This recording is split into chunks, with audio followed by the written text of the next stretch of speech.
Hey, hello. Happy October 17th. We're already more than halfway through the month of October. That doesn't make any damn sense. But what makes a lot of sense is it's small biz breakdown time. Feels good too. Nice day.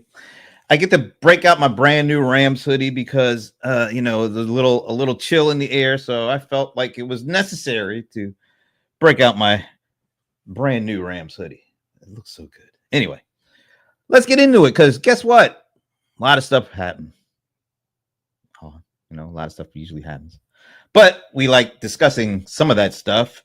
And as usual, we start further west as we can go with whoever guest is the furthest west. Not even a guest, he's a co-host. He is Leland from Oregon. Hey, Leland. Hey, Brent, good to be here. And yeah, I feel so distant from you guys. I mean, you're all over East Coast, and I'm over here chilling in the West Coast. I was there yesterday. I was there with you. I was in Vegas, and guess what? I will be.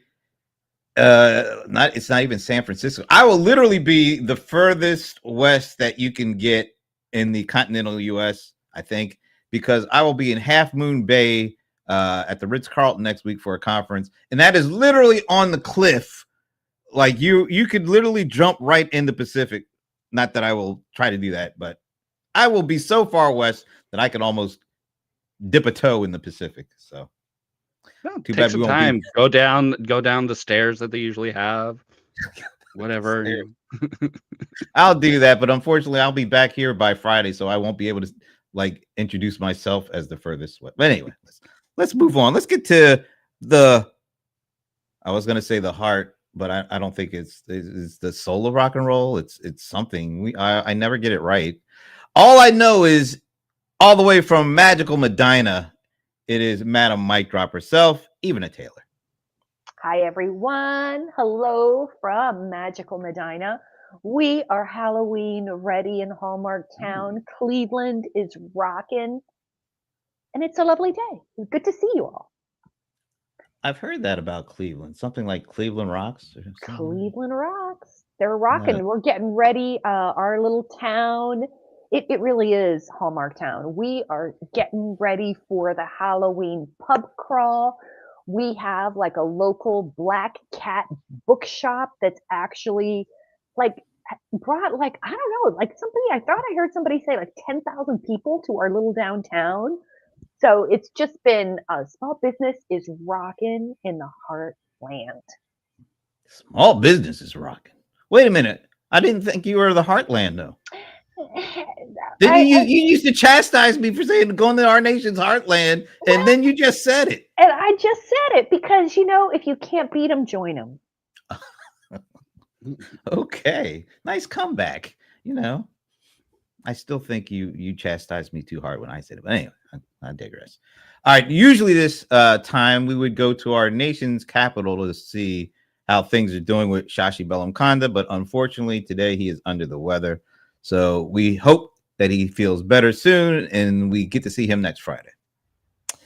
And usually after that, we go to something that is called the nation's vacation capital. Well, I don't really believe that, but that's what he says.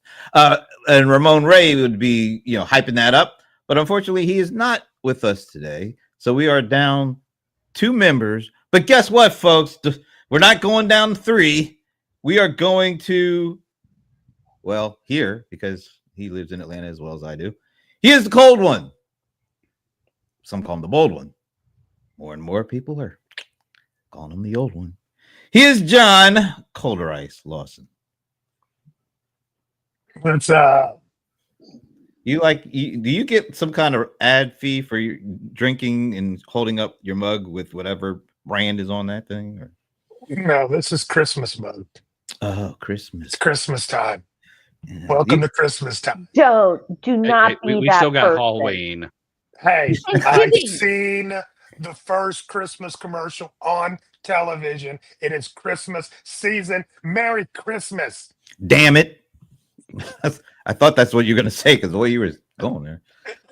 Well, what was the first Christmas commercial of the season did you saw? No, I don't remember what it was about, but there was two ladies sitting in front of a Christmas tree drinking coffee, and I saw it on Survivor the other day. So that's the first one. I always try to remember what the first one is. I don't remember the brand, but that was the first commercial. And there's your problem. That is a problem. Yeah. The What good holiday is season is here. what good is it to them that you remember it was a Christmas commercial with absolutely no other memories of it whatsoever? So Yeah, I don't care. I don't care. Not only that, I actually saw a Cyber Monday special. Somebody sent me a Cyber Monday special. I mean, like Leland and even are saying, we're not even to Halloween yet. We're getting Cyber No. Mondays. I Cyber get that Monday. one. I get that one because all of November is like Black Friday and Yeah, Cyber it really Monday, is. and they just roll it all into one. I was at Home Depot. They got trees and lights and decorations. I'm like, not I'm not ready ready. for that. I am. You know what? I almost caused World War III in my house because my husband loves Halloween and he wanted like at the end of September, and I'm like, it is too soon. We did it No, just it's the not too other soon. day. I know everybody. Halloween is taken over as being very, very consumery. Probably next to Christmas, right?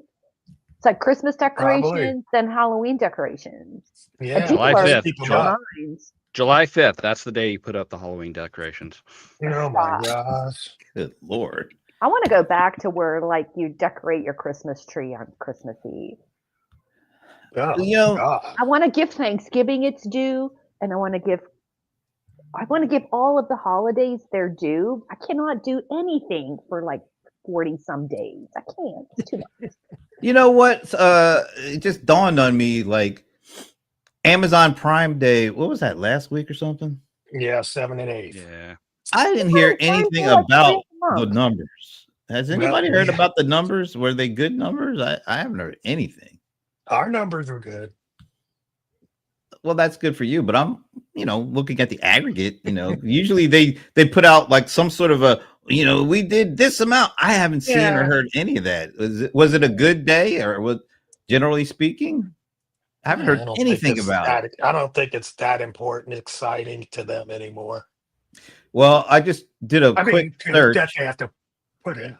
I did a quick search in Forbes, so I don't know if I can trust it or not, but it says Amazon's October Prime Big Deal Days saw shoppers prioritize practical essentials due to economic uncertainty and inflation, resulting in less enthusiastic sales than July's event. Lower satisfaction and average order sizes reflected consumer caution, with many comparing prices and limiting spending. Yeah. This Yeah. indicates a potentially challenging and unpredictable holiday retail season ahead as consumers remain very wary of economic factors. Matter of fact, see, I think I got some numbers here. The latest NFIB sentiment, small business optimism index. Yeah, and this is just a kind of a capture of some of the things that they focused on, but. Look at expect economics or expect economy to improve. That went down 11 points from last month's numbers. That's pretty significant. That's about 50%. Let's see, 34.11. That's about a 33% drop month over month. That's not good. Expect real sales higher. That dropped down 4 points. So it was 12. Now it's 8. That's another 33% month over month decline. And then that total change, because I guess they add all these things up. The total change from 1 month, from August to September, is a negative 24. Now, that being said, I think the overall sentiment dipped down like 2 points. It wasn't like a huge. But looking at these individual things, that's where that kind of really adds up. And I think it's still 98.8 is the overall index. And I think that's still above the 51-year average of 98, but very slightly. it looks like it's trending down. But that's not the only numbers, folks. Let's look. So I decided, let's see what else is going on here. So I did a search on where is consumer credit or consumer sentiment going. Now, this is weird. Look at these. So one, the Barron's one, the consumer is cracking. These two airline stocks can handle it. And that's because it's a stock thing. But consumer is cracking. And then you look at Deloitte, consumer confidence sees a modest improvement, but cautious remains. Then you go to the CFO dive thing. Weak consumer sentiment persists amid job anxiety. That's what University Mission says. And then Reuters, U.S. consumer sentiment steady in October. So it's all over the damn place, basically. Some say it's cratering. Some say it's stable. Some say it's slightly up, which makes me go to another stat I wanted to see about credit card debt, consumer credit card debt. Now, this is funny because this is from the Economic Times, and they're based, I believe, in India, I think. Signs of disaster. Americans drown in a record 1.33 trillion credit card debt, and it's still climbing. Now, let's keep moving on the news here. So I said, what about the tariffs? What's going on with the tariffs? And I saw something from, I think, Goldman Sachs. So I just said, Goldman Sachs tariffs. What are the top stories? As new tariffs take effect, U.S. consumers footing more than half of the burden. That's the report. U.S. consumers shouldering 55% of Trump tariff costs. Goldman Sachs, U.S. consumers bearing more than half the cost of Trump's tariffs. All right. Do I have anything else? Or I think that's it. So with all that as kind of a setup, how are you guys feeling? As I like to ask you guys every week. Who wants to go first? I mean, you just depressed us. We're feeling great. Fantastic. I'm not, it's the numbers. I'm not putting these numbers out. I mean, I wanted to see what consumer sentiment was. I want to see what small business sentiment was. I want to see what the tariff situation was. And I can't help it that was the case. I mean, I'm just don't shoot the messenger, Ivana, what about you? What do you feel about that stuff? I'm going to echo John. I've been trying to not be depressed about it, right? Especially as I told you, I had put out these questions to my community to see how they were doing. And the most common response I got was I've had people closing their businesses. I had one close because of cybersecurity attack. I've had other people closing because they just couldn't handle the increase in costs. I've had entrepreneurship put off. So I didn't hear, I was like, dang, someone tell me something good. Tell me something good, because we know that hard times and hard economic times and disruptions typically, foster some really exciting ideas and exciting new businesses. And I would love to hear something positive, which is why I was probably waxing, not nostalgic, but like excitement when I talk about my small town. I think like as I said last weekend, they had some type of event right here at my local square, and there were lots of pedestrians, a lot of traffic, and more importantly, pedestrians holding shopping bags, right? So this is the kind of observational analysis that I like to do. I did, in my research, see that, of course, this wouldn't surprise you, even though marketing is one of the first costs to get cut, a lot of agencies and consultants who are in the AI space helping small businesses are actually doing well. So that was like a bright spot. I'm going to throw it over to Leland. This is just, the way that everything works. It doesn't matter who's in charge. It doesn't matter what kind of administration that we have. There's always going to be upheaval. There's always going to be change, because when you have one person in charge, they're going to want to do it their way, and they're going to upend whoever did it past. Even if it's from the same party, they're going to be like, I want to drive my own. And so to me, it's the way that small businesses adapt to changing environments. and how that that's really going to be the ultimate test. Can you be a small business that is able to adapt to change, or are you going to be the kind of small business that goes, well, I only can do it one way, and if that way doesn't work with the current way that the world works, then I'm out. And so when it comes to small businesses, it's be flexible, it's change, it's shift. I remember seeing this is a person on Reddit, and they were selling board games. And this was back when the tariffs were at their highest, and they got all of their board games from China, which means that their cost now, this is at the point where it was tripling. And my thought is like, why is it that you're only focusing on one thing, board games? Why not move into other territories that may not be affected by tariffs as much? Expanding books, other geeky type items that would appeal to your customers. Why does it have to be just one thing, board games?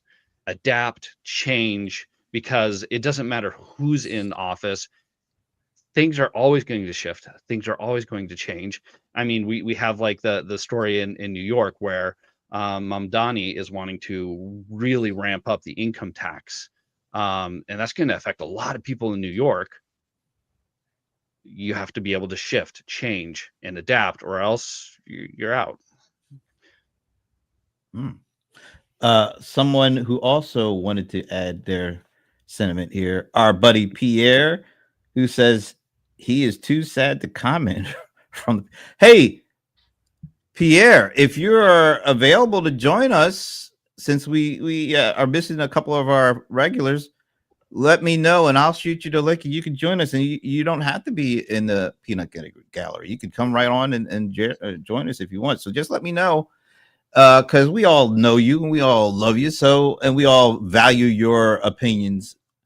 So if you're able to join us, let me know and I will shoot a link over and you can step out of the peanut gallery. Although it's not really a peanut gallery. It's a nice little place. All right. I've been at conferences this week, well, last week, this week, and going next week. Just a couple of observations now. Of course, for the majority of the audience of these conferences, they're mostly kind of at a bigger business level than the traditional SMBs we're talking to are kind of focused on. Although last week Leo was at NetSuite, and they do have an SMB focus, probably skewing a little bit more to the M than the S at this point, but still, yeah. So, and I don't know how many events either the Cold One or even have been to over the last 4 or 5 months, but it feels like this place, this Oracle, is called Oracle AI World, and it was jam-packed. It was uncomfortably jam-packed walking around in the corridors and things like that. And there's a lot of just talking, a lot of activity, a lot of networking going on. And I found that rather refreshing. And I didn't even hear a whole lot of negative sentiment going on. And although we're in the age of every conference has to, have AI at its forefront, it didn't even feel like it was, considering like some of the other conferences I've been to where, every other word is A or I or AI or EIO or whatever you want to call it. And for a conference which name is actually AI World, which is really what the conference is named, it didn't feel like it was ridiculously focused, although everything was, all roads lead back to AI.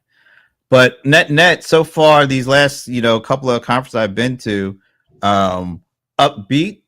People seem to be very interested in learning and not just trying to sell you stuff, and really trying to figure out how to use AI beyond the hype that we've all been kind of forced upon us, and really trying to figure out concrete ways to use it beyond just, the kind of the content creation stuff.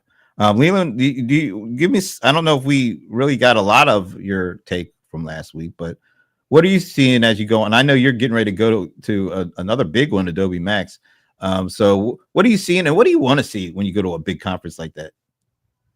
So I'll preface this with saying it's like I was talking with my wife about it, and she goes, "Why would people go to these conferences?" Because I'm giving my perspective as media, because I'm not attending, some of the small groups and stuff like that, the training sessions and whatnot. And so I go into it and I go, okay, it's she's floored, like $1,500 plus another probably like that $1,000, $1,500 on food, and it's like companies would pay to bring people, and it's like, yes, because they want to get the training, they want to get the firsthand news, the firsthand experience in what's going on with the products that they're using. And it's like, I don't get to go to those. I mean, I probably could have snuck into a couple of sessions if I wanted to, but I don't. I go to all of the media sessions and whatnot. But when a normal person, average person goes into them, they are going to these training sessions. They're getting to learn something very specific that pertains to their job and to their position and what they're using the software for, and hopefully come back with more than what they came out. I mean, a company goes, okay, so I'm going to give you $3,000 to go and basically do training. That's a win for me if I can get $3,000 out of productivity out of it. And she looked at it and said, okay, yeah, I could get that. Okay. And so, and that's what I saw. I saw a lot of people going here and there, and in Oracle, there were hundreds of rooms, just tons of different little short sessions on how to do X, Y, or Z in NetSuite. And for Oracle, that's great because it's cementing them more into their product, and it's giving their users something out of it to be able to use their product more efficiently. And that's what I love to see out of it. And from what I'm seeing, I'm going to go to Adobe Max, and that's the way that it's set up over there too. So it's how to use the product, how to use it efficiently, and in the evening you get to go and have drinks and party with Pitbull and stuff like that. You had me up until that last part, but okay.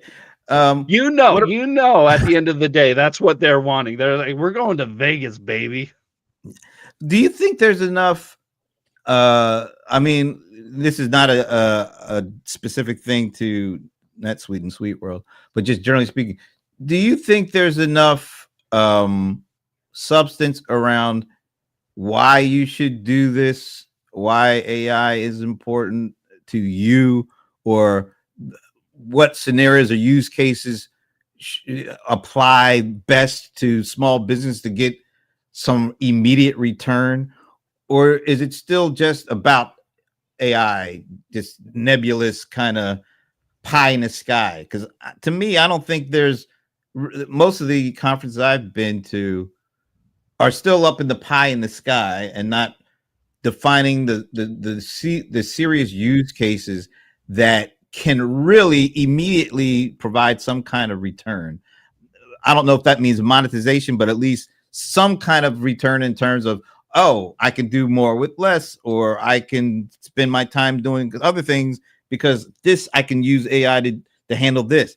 I still don't think small businesses are getting the kind of information they need in order to apply AI in a way that will have immediate impact, if not huge returns, but at least some kind of immediate impact that says, oh, okay, this makes sense to me. Because I still think people are looking at, creating videos with purple cows and stuff like that.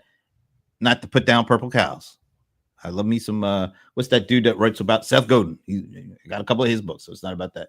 But it just feels like we're still in this nebulous phase of AI, and it does, and enough of the mainstream kind of small businesses still don't really get what this stuff can do for them.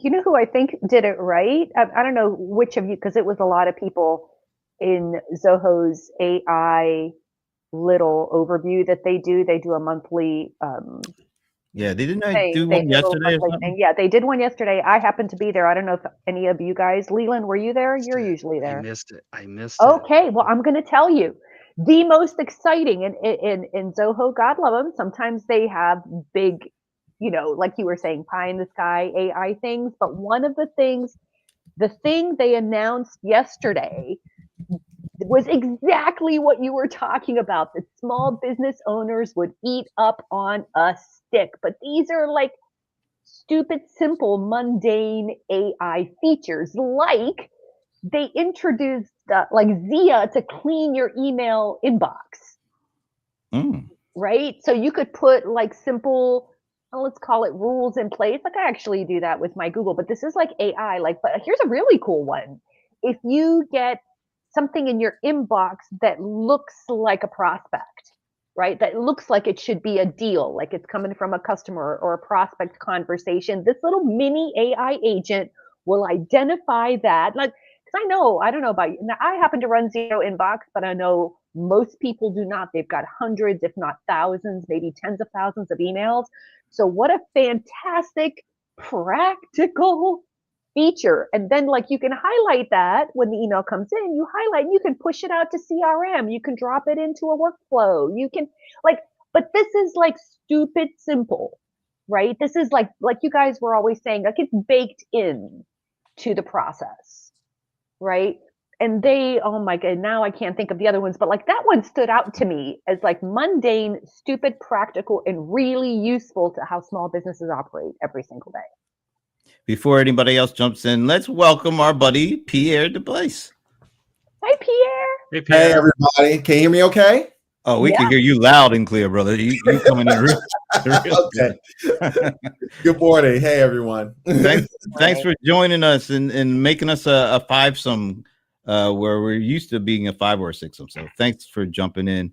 And we were just talking about me and Leland kind of been at a couple of conferences and still some to go. And just I was saying, generally speaking, the AI discussion is it's getting bigger and bigger, but it doesn't feel like it's getting better when it comes to helping small businesses really determine how they can use it right away to see some kind of some positive impact. Not saying it's going to be use this and you'll 5x your business, because I believe that is BS. I don't care who says it. Yeah. But things that can be done and have a positive impact that doesn't really get the big eyeballs, but it'll get much more immediate impact than a lot of the things that are people are so focused on right now. What do you think? I think we are still in that early stage of figuring out what AI can do. I agree with you on that. I like what Leyland brought about the conferences, by the way. I want to touch on that a little bit as well too.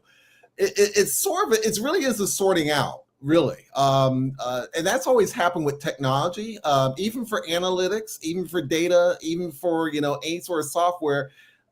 You're told as a business owner, hey, try this. And Brent, what you just said, if you try this, you'll get this type of productivity. And sometimes that doesn't always happen for everybody. I think that's a little bit more. I think developers kind of tend to think of it as try this out, and they expect you to kind of figure out on your own. And as small business owners, our time is compressed. We're trying to figure out how to get much value every minute, every hour of the day. So it's kind of hard to kind of look at something and go, unless it's very directly clear, like I'm using this spreadsheet to produce this amount of work. Unless it's that explicit, it's just hard for us to figure it out. And AI is very, it's not hard, but I think it's very nebulous in how it's being presented.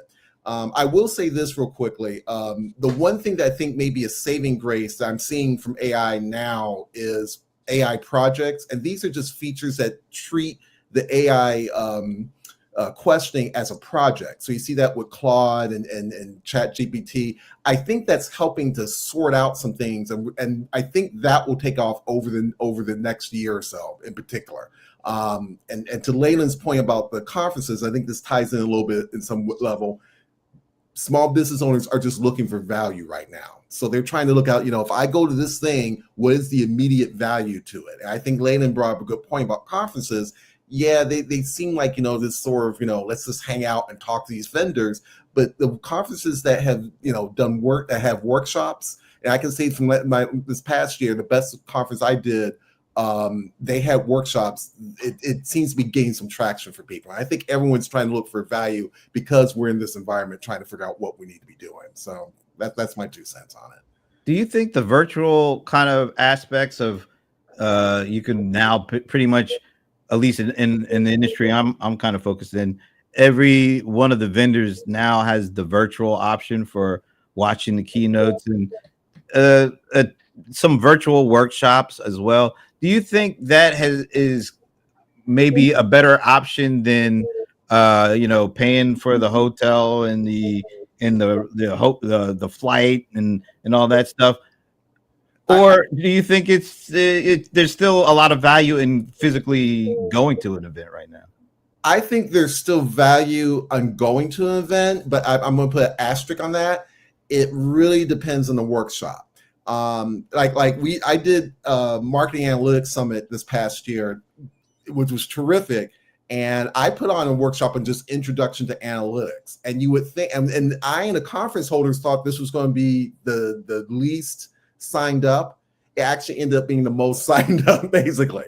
And the reason why I think people did that was because when you go to a conference, people really, when you're at a workshop, you get to hear and ask questions.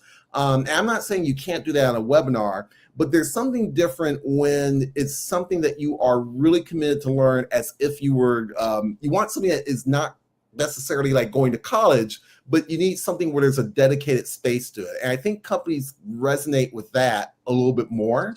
The webinars, I think, help for people when they can't. I think you still need to offer it for people who can't go, but still might be interested. And I think if you're a conference, if you're a host of a conference, you do that because you know that maybe they missed this year's, but we're trying to eye for next year. In fact, by the time you're offering your conference, you're already thinking of 2026. So, and if you're in 2026, 2027, and so forth. So I think I think going for the business owner, going is still, I think there's still value to it. It just needs to be very explicit and clear on what the workshops are that you are doing. I think that's the stuff that seems to be getting some traction. And to piggyback off of that too, there's an element of finding other people in your situation and connecting with them and potentially making and comparing notes too. It's like, oh, I do this. Oh, you do that. I do this. And this really works for me, but I like the idea of what you're doing. And then you find new avenues, new ways of using the product. And then you connect on LinkedIn and potentially have a person to be able to talk back and forth with. That is if you're a person who likes to actually talk to people. If you don't, then yeah, then the webinars is the best way to go. Yeah. Mr. Lawson, you're kind of in a mode of you don't want to really go to a lot of stuff anymore. Well, I go to a lot of conferences. Oh, you do?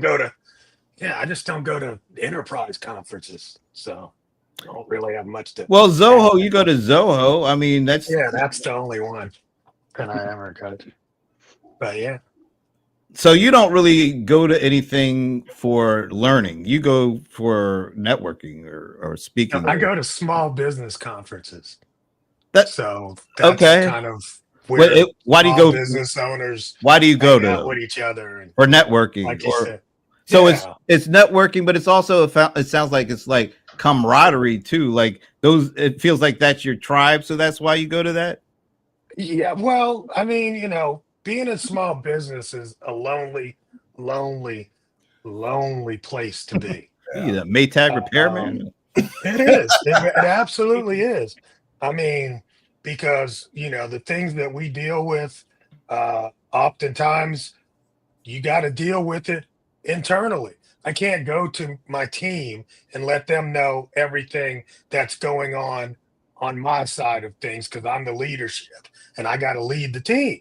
So you got to talk to other leaders that understand what you're going through. And that is a big value of having these kind of conferences. Like he said, having the workshops, being able to shop with one another. and communicate, that is huge, because like I said, I can't tell everybody on the team what's going on. It's Well, like, oh, we barely made payroll last week. Yeah, let's talk about that, guys. I'm You sure can't they'd do love to that. hear about that. No, but Exactly. you really do a lot around trying to find new technologies that will help you and all that. Do you actually entertain the thought of going to those vendors who are the technologies to go to their events to learn more about how you can do things, or is that just like not Yeah, interesting to you? absolutely. Okay. Absolutely. I mean, because oftentimes they need to hear what it's like using their tools in real world. Yeah. Oh, so you Most go of to the these more and to tell them more than to take in. That's what you're saying. more than, yeah, most times, because I Oh, mean, okay. All these right. people sit in their towers and make solutions that nobody gives a shit about. I mean, Yeah. it's like, really? You put that on? This is the last thing I ever wanted on your tool, and now you're rolling that out like I'm supposed to be happy. This is the conversation we be having But sometimes. what if they You say, know, "Oh, you mean like you're trying to do that? Well, you should go to this workshop here, and they'll tell you exactly how to do that." usually, but then the deal is, and hey, I'm in ecom when I go to most of these. So I'll go to the Amazon conference, and most of the people talking about solutions have never sold a damn thing. You see what I'm saying? So it's like you don't really know what's going on. So I think there's value in them getting to interact with the actual users that are actually, soldiers out in the field. I, I think that's powerful. And then they have solutions that are like hidden behind menus and things that I was like, oh man, I never even knew that. I never went to that, part of the toolbar. That's what that does. So I mean, it works. So for you, it's like a give and take. It's like Definitely. you not only want to learn, you want them to learn some stuff too. Yes, because I want them to, feel what it's like to use their product. I'm like, bro, if I got to open that every time, do you know how much time that takes me to have to do that every time? I got 150 orders to do this morning, and every time I got to right click. Why can't that happen automatically? Little things like that. It just make the difference. All right. So even having heard that, what vendor events? And I'm gonna say I know one you're gonna say because I think you've already said Zoho. All right, right. Mhm. But are there any other vendor events that operate like that, like what John was talking about? Not only workshops, but they listen and you're able to kind of speak on equal terms about your experiences just as much as you're able to learn about the new stuff or how to do something in their platform. It is the one only other event that I go to. I did not happen to go this year, but I've heard from my friends and I've already had a debrief with someone who told me that I saw that they've doubled their attendance this year over last, and Wow. that is Question Pros X Day. And X is like experience, so their whole thing is user experience. It is also an online market research platform. And last year when I went, this year they did what you were talking about. They added workshops. So it was a 1-day event. Now it was like sort of a 2-day event if you were doing workshops. So they did something similar to what like a content marketing world would do. There were these in-depth workshops given by subject matter experts who were very, very specific. Question Pros and online survey software, they compete with brands like Qualtrics, for example. And what they've done is something also similar to what Zoho does, where they really enroll their customers. Their CEO, who is a dear friend of mine, because he was my customer service rep in the garage when he launched. I was one of their first users. I think you mentioned that I before. mentioned that. And so, but what I just love about him is the same thing you guys love about Zoho. So accessible, right? he is there with everyone. He coded the original software. So like he wants to know, like to John's point, he wants to know user experience. He is on the court. He's not just bouncing around these different locations. His team is on the court. So they've got customers doing what I would consider workshops, which I really like. The other thing that they do, because it is a market research platform and it's all about customer experience, X day meaning like experience day, they're touching on all different levels of experience, right? So they've got experience with AI.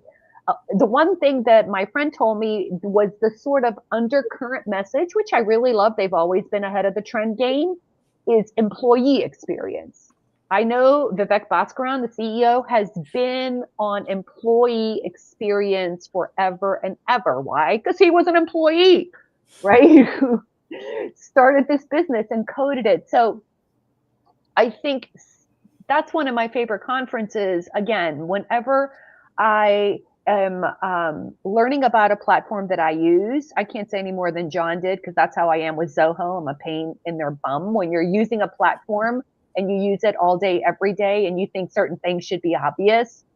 So those conferences are useful. They're teaching you how to use the platform. They're introducing new features, and they're talking about industry trends. And from what I heard on the report on this year's X Day, even though AI is an integral part of every conversation, it was not very AI focused, kind of like what you were saying. I think people are becoming more attuned to the practical uses of how can AI actually give me the productivity I'm looking for.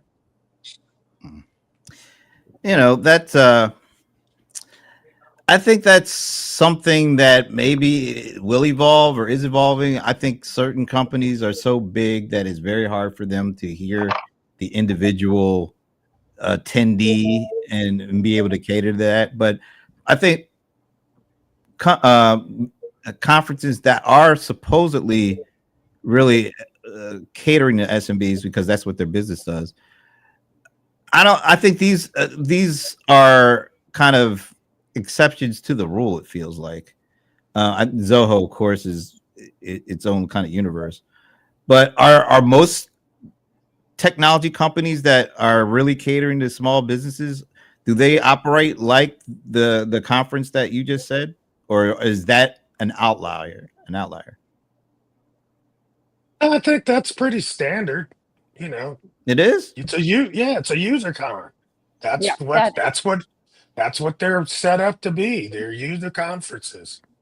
We want to find out how people are using our product and let them know how they could or should be using our product. I tend to as think that opposed to, John, like the conferences that, let's say, you and Ramon will go to. I've gone to the content marketing side of these things, right, where they spun off Content Marketing World, and Joe Polizzi, who founded Content Marketing World, spun it off into, I think he calls it CEX or something, but it's more like an content entrepreneur, right? So it's more of like, instead of speaking to the enterprise, the enterprise, I don't know, content Customer. marketer. Yeah, they're speaking more to entrepreneurs, like what John is talking about. So, right, John, I mean, what are some not software conferences you go to that are more like entrepreneurial in nature? TSP, Yeah. traffic sales and profit. You know, that's Yeah. what we do. That's not a, but okay. So there's a distinction though. There are conferences like that, and then there are conferences by the vendors that are That's creating. totally different. Yeah, because there's different motives. There's different, like, let's face it. At the end of the day, vendor conference is their hope in their purview to either get new customers or get their current customers to stay customers longer, or to use more of their platform, or to, so the vendor owned conference is going to be a lot different than the kind of thing like TSP, which is it's really about the entrepreneur. It's about not getting them to buy anything specific. It's about them doing whatever they need to do and learning whatever they need to learn to grow their business, right? Right. And then, I mean, like the vendor the vendor conferences often have suppliers or third party vendors that are part of their ecosystem. So Yeah. back in the day when we used to go to, Infusionsoft, you'd have all these other spin-off companies that were supported by the Infusionsoft community because they needed other solutions. So you'd have those too, Or and there's you had still plenty of those out there. you had partners that helped you get that thing set up because you needed a freaking PhD degree in order to actually get that sucker set up so you could actually use it. It was crazy. Yeah, we will help you onboard it. Just like that. Well, and the entrepreneur conferences, I obviously have not been to TSP, but let's say when you go to Content Marketing World, if you happen to, follow a particular, I don't know who I can think of, like a Suzanne Evans, or like, I'm not going to use Tony Robbins because everybody knows who that is, but there are Please like don't use Tony Robbins. But there are like thousands, but there are thousands, hundreds, maybe thousands of these mini conferences that are launched by entrepreneurs who also sell vendor spaces. So that thing that they're selling, whereas if you go to a vendor conference, right, we're talking about a software and its ecosystem, right? But if you go to an entrepreneur conference, like when I went to Content Entrepreneur Expo, right, there are workshops where you're learning about how to create content, different kinds of content. And then inside the exhibit space, you're going to find social media scheduling tools. You're going to find, different content marketing platforms and tools that support the things you're learning. Whereas if you go to one of these, I don't know, what should I call it? A private coaching conference, expert conference, influencer conference. If you're doing something like that, they want to sell you a 5-figure coaching program, right? And inside of that, you're going to get a virtual assistant. And inside of that, they're making money off affiliate commissions from platforms like Kartra and Infusionsoft and, Keep, right? So all these conferences are, really, really good. But I have a hack. Pierre was part of my hack. So if you guys are in Atlanta, so if you happen to live in a city where there's a conference happening that you want to go to, but that conference costs like $1,500, $2,500, don't buy the ticket. Oh Lord, she's a bar hack. Not just a bar hack. You can go to the, get what you need to get into the facility, right? You might be able to just get something that's like a door, right? You just get into the door and do networking or whatever. Because what I found was when I'm going to these conferences where there's a lot of content and like 3,000 people, man alive, you cannot make time to meet those people. So yeah, I am a bar hack. I went to Content Marketing World. I did not buy a ticket because it was $1,500. It was given in Cleveland. Instead, I went to the venue, a cool restaurant that was right across the street from the evening event. I opened a bar tab and I said to the waitress, "Tell me when you hit $500." And I had open bar and free food for all my friends, and like 70 people came, and my bill was about $550 plus the tip. Everyone ate, everyone drank. So what was the connections? Wait, I was going to say, what was the impact of that for you? It was a huge impact. I got to build relationships with the founders of, this was BuzzSumo, the original founder of BuzzSumo.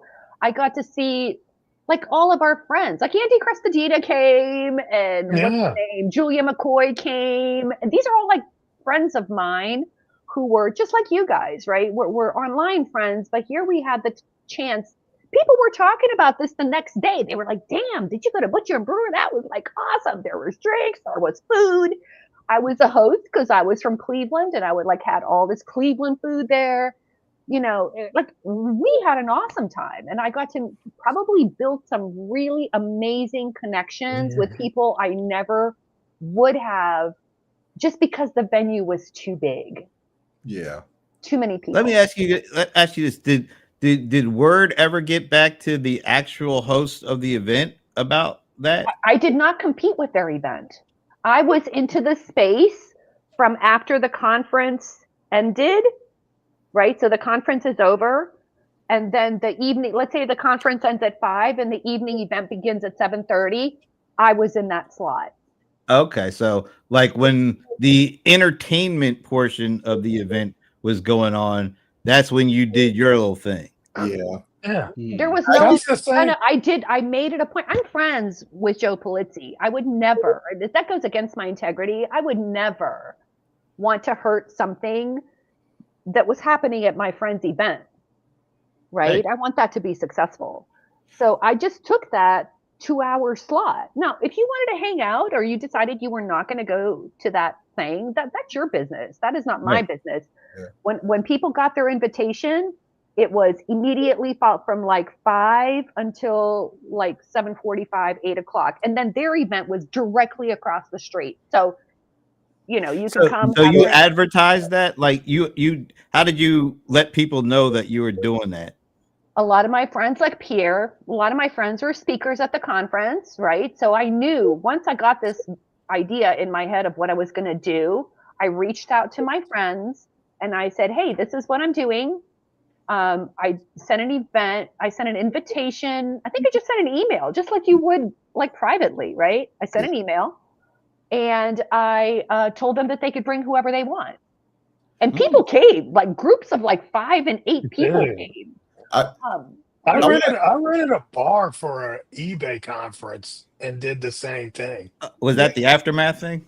Yeah, you know, it's and we pretty ended up having the CEO of eBay come over and hang out. He was like, "Oh, I John, mean, this it's is just great. like- John, you're the best." Well, I am, but that has nothing to do with that. But yes, I love that idea. You know, you have little meetups. There's all kind of meetups that happen around Oh, yeah. large events, and Mhm. you, like you said, put the word out with your friends and other speakers and bloggers, and Yeah. you know, yeah. and Do lunches and cocktails. Like you don't, yeah, but do not be an a-hole and compete with the event. no, Like that is not Mm. cool. Yeah. no. I think the other thing too is I want to add, because I love what John said and what Ivana said. I think the other thing too is a lot of times when people go to conferences, these sort of after 5 things, sometimes they're still vendor sponsored, and that's fine if it's a Yeah. vendor you want to see. But if it's people that you want to meet up, these are great ways of connecting with people, because during the conference you are running around like a chicken, with your head Right. cut off, and you just don't. You might see people for 5 seconds saying hi, love to see you, but you don't get the chance to sit down with even just a whiskey and a conversation with somebody. So this was a good. It was a. I agree with them on what they've said as well too. So If you are a small business owner, man, and you or working a small business, you need to take, advantage of this time. Go in with a plan. Know who you're going to meet, who you want to network with, and spend that kind of time. I mean, because it's rare that you have all of that in one place, and it's worth it. And like she said, you could buy the $1,500 ticket. The $1,500 ticket is the chicken with the head cut off ticket. It's that's what you're going to get for that part. But it's the after party and the networking. That's where the real value is made, I think. All right, so Leland, what have you learned about this that you can carry forward into your Good. Adobe Max?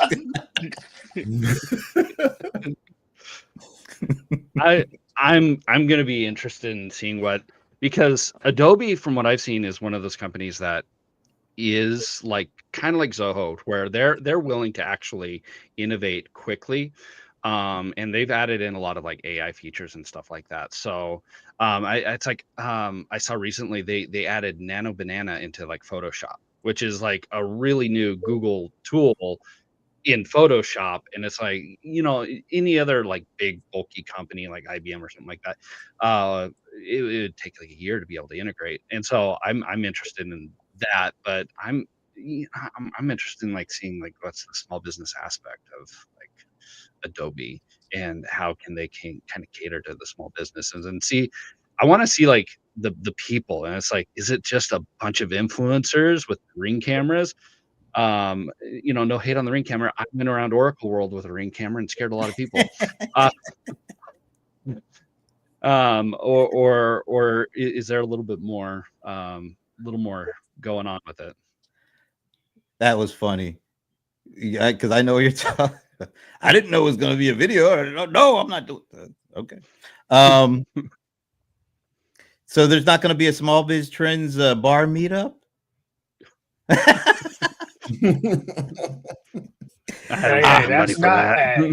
not a bad thing.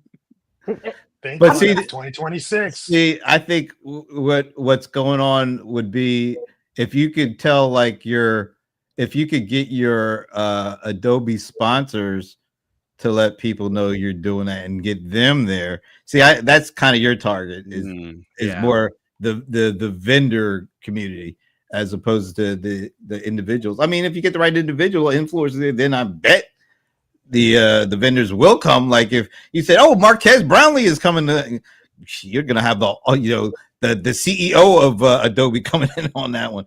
So could happen. But anyway, no, I you know what? Somebody did that during our event. I didn't even think about this, but thought about it afterwards. But we were telling people when our first reception is going to be, and to his credit, this guy who is he actually is goes into big vendors and creates community stuff for them. He was like, "Okay, you guys are doing. That's when we're supposed to be okay." And then he sent out an email saying, "Hey, we're gonna have a pizza and beer pre reception, and all's invited." And he had like 30 people at that mug, And I was like, "Damn, why didn't I think?" No, I'm just kidding. So I think that those are some cool little hacks or reasons or something, because it sounds like. I mean, learning is definitely, I was going to say learning is fundamental, but I'm not. Learning is, an important piece of this event experience, but it feels like what has always been like the most important piece is the networking kind of piece, where you're able to create those kind of relationships that could bear fruit at some point in time. And I still hear that that's the most important part. Then the learning is an important part. They don't really like the keynotes. For most people, don't go for the keynotes, and they don't really go for the after, the big event after parties too. But I think that it's that strategic way that you can, like, what even though they're saying is very strategic. You found a good way to kind of integrate yourself in a way that allows you to meet the kind of people you wanted to meet. And I think a lot of people don't do enough of that. They go with the hope of meeting some people, but that was a very tactical way of doing it while saving some dough, which I think is really, really good. Yeah, I think John said it best, and I really want to reiterate something that John said about setting goals. Like, why are you really there? You're spending, you are going to be spending time and money, whatever that is. So you need to know why you're going. The other tip I want to give, because this actually applies to any trade show, event, or conference, whether you're like someone like ourselves or whether you're like a small business and you want to, maybe the Chamber of Commerce is doing something or whatever. Always attend the event before you go off and do these hacky things like we're talking about. I had attended Content Marketing World 2 or 3 times. I paid, I had media passes. I had several different experiences with that conference. So I knew that when they were asking me to pay $2,500, that I was not going to get what I wanted. It did not meet my goals. I had goals of people I wanted to meet and conversations I wanted to have, which is how I got to this idea. So if you're thinking, I don't know what to do, attend the conference, like what Leland is going to do. He's going to attend the conference. He's going to see what's what. Next year, he's going to have a different kind of plan with maybe some different goals. So, I mean, I'm going to start this whole, tip thing off with that, like what John said. Yeah, he's going to do the small biz bar night. That's right. Small biz bar night. That even has a little ring to it. and Right get out the the- gate.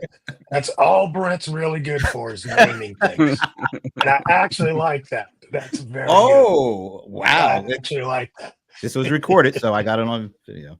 All right. This has been really cool. This was completely none of which I thought we were going to be talking about, but I think it's an important thing. Does anybody here? I know I'm going to do this, but in 2026, are anybody going to hold like a physical event of their own? Yeah, not a big event, but Doesn't have to be a big event. training classes. Yeah, I think I want to do some live and in person. I just did one this week, and it went really well. Good. What about you up here? I'm committed for well, this may be a little early yet, but there's one more marketing analytics summit that's coming, and right now it's tentative, but right now it looks like I'll be doing another workshop for that, which I'm excited because that would be even better than my first one. I'm looking at I would say right now I'm looking at a few events to do other workshops. I'm still kind of thinking through a little bit.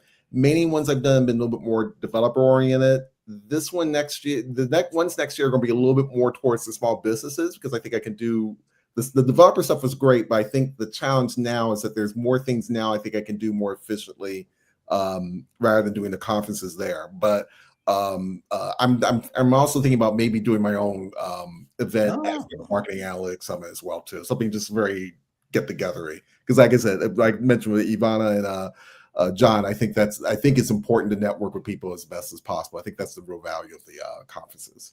Ivana, do you think you'll do some kind of live I think thing? my live event days are over. When I first started my Bizapalooza brand, it was virtual. Then I wanted to do it live. That like never happened. I think those days are kind of beyond that right now. Why did it never happen? Just out of curiosity. Honestly, I think like just first of all, planning a live event. I've worked with Small Biz Trends on planning live events, like the influencer conferences and everything. Don't kid yourself. Doing a live event requires an incredible, John knows this, anyone who's done it knows this, requires an incredible amount of time, huge amounts of money, sponsors. So it's not just doing, I've done small things, which is a great hack. Here's another hack. Hack. It doesn't have to be one of these big ass conferences. You could do, I think John's done some of these, but it doesn't have to be fancy. You can do a retreat. You could do I used to plan, I've done a live event where I planned a retreat for like 25 people, all CEOs, board members, a big company. It's like a, good old boy club, right? And I've planned those types of events. So I don't know. I think I was just over it. Now I'm really over it. So not for me. All right. Damn. I know I'm doing one and you're right. We actually are fortunate enough to have some sponsors and allowed us to hire people who actually do what the hell they were doing, because if it was up to me and Paul Greenberg, I don't want to think about what that event would look like. But I hadn't done, 12, 13 years ago, we did one under the perfect circumstances, which was I had a relationship with the folks at Georgia Tech. They gave me a really great location, free of charge, in downtown Atlanta with free parking involved. In the actual conference room, it was like that kind of that United Nations setting with everybody having their own little space, and had Wi-Fi included. So that made it a lot easier to do. and then once that went away, I was like, oh, hell no, I don't think I can do it. And then John and I did one at Georgia State, which we pulled off, but it took a lot of effort, and it didn't go the way we really wanted to, but another learning thing. But it took me like 12 years to try it again. And we did it that time. We did it with a professional organizer, a whole team of people for promotion. And we did get paid sponsors, which we were really fortunate to get some of the folks that we work with. And that ended up being something we thought, oh, we're just going to do it once because it was like our 15th anniversary of doing CRM Players. and people loved it so much they're like, you got to do this again. It's like, oh, okay, you're gonna give us the same kind of money? You know? we sure will do it. But yeah, so you never even know what this thing can do. Like for you, even what you did, I'm sure you didn't know exactly how it was going to turn out, but look what it did. And that's kind of similar for us. We didn't know. We thought this is going to be one and done because it's going to be too much damn work. And, we'll have a lot of fun. We'll get all our friends in the industry together. And people actually showed up saying from like Germany saying, we didn't even know you're going to have an agenda. We just thought it was going to be a big meetup of your community. I was like, are you kidding me? Really? So you don't know exactly how these things are going to turn out. But I think, like even I was saying, if you go into it with certain things in mind that you really want to accomplish, at least you'll have some measuring stick. And if it doesn't work out, then you don't do it again. But you just never know. So I never would have thought I'd be doing another one of these things, but because, kind of some of the experiences from the past, we're going to do our second one in March. So we'll see how it goes. And by the way, all you guys are invited. Yeah, we're not doing it in January. We did move it back to March, so we did learn something from that. But yeah, so we'll be putting out our save the date stuff soon, and all are invited. So and once again, Ramon is not here to hear me say that because he made a point of, you didn't invite me. I was like, I literally invited everybody on it. But anyway, so final thoughts. Let's go with Pierre, since you haven't been with us in a while. I would say one quick final thought is, if you are thinking about an event, this is the time to do it. This is October. A lot of events have, if you're speaking, look for CFPs, call for proposals. But even with that, the fact that events are everyone's kind of saying, hey, we're going to have this event in March, we're going to have this in June, or what have you. This is the time to map that out and put together honest, whether it's a spreadsheet. I use Evernote quite a bit. Map it out and figure out where you're going, so that way you can budget and start thinking through a little bit about what you want to do as well too. So I'll say that and land there. Awesome.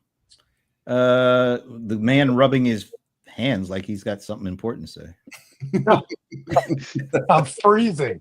I'm cold. But Nope. No, man. Just guys, have a great weekend.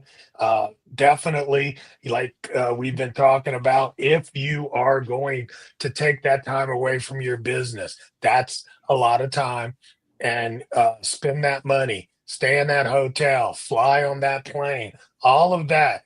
Definitely have a plan in place so that you can maximize your time at these events. Hey, Leland, since you're still got one ahead of you. All right. I'm gonna go back into like the AI tools a little bit. I experienced working with one this week, and I was not getting the results I wanted. It was sounding terrible. The results were just bad, but I didn't give up. Work it, change the prompts, change the settings, tweak it, try different aspects of it, and eventually you'll find something a little bit better, and a little bit better, and a little bit better. But it's not going to be one of those, so many people go, oh, it's AI, I can just throw in whatever. So often we've said garbage in, garbage out. So you got to work it. And eventually you'll find some good results. Missy Elliott would agree with you on that, by the way. Anyway, moving on. It's time for our Madam Mic Drop moment from Magical Medina. I hate when you So set much me up. pressure. It's too much pressure. No, I think I'm gonna. It is October, and just like Pierre said, if you're gonna be planning for conferences, this is business planning time, market planning time. We are almost into the weekend. Why not do some observational market research? Go and observe your customers in their native habitat. Pay attention to body language. Pay attention to the looks on their faces. pay attention to how they're interacting, pay attention to what people are buying and why they're buying, because you can use those. Oh, pay attention to what big brands are doing. They spend like millions of dollars on market research that you will not have. So use and adapt everything that is around you. And if start really noodling and pivoting, like we were talking about conferences, you know, what is your goal? Work backwards, right? How much money you want to make and what's going to make you that kind of money. What is that offer going to look like? Now is the time to be thinking about that. I'm just going to paraphrase what you just said is pay attention, damn it. Okay. Let's say a shout out to our buddy, Joshua Sophie. Oh my goodness. Whiskey is, and he's probably right about that. Whiskey is greater than Keynote. So truer words have never been spoken, Joshua. So thank you for adding that. And thank everybody who joined us and checked us out. Once again, it's always fun talking with y'all because I really never know where our conversations go, but they usually go in a pretty interesting direction. So I really appreciate that and appreciate Pierre for stepping out of the peanut gallery and and joining us in the big leagues here. Well, thank you for having me. It is a pleasure to be here and join in. So thank you. Absolutely. So you all have a great weekend, and we will see you next Friday. Because if it's Friday, it's whatever. It's Friday. Yeah, it's Friday. Yeah, We'll see you next Friday.